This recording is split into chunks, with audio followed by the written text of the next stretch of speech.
sentada en el parque de atrás, palomas volátiles de luz comen pedazos de tu alma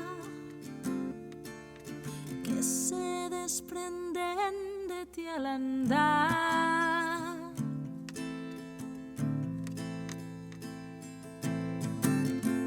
Intentas hacer algo mejor, recoges tus recuerdos del suelo y apartas junto al corazón aquellos que olvidaste en un rincón. Y así, luchando contra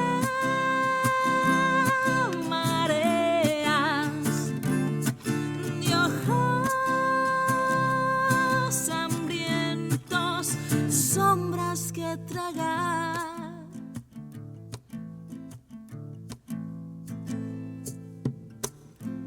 dejas volar suspiros en el aire, piensas en los años que aún te quedan,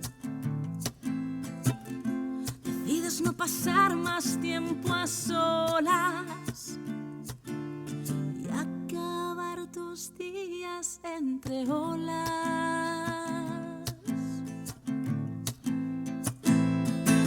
Y así,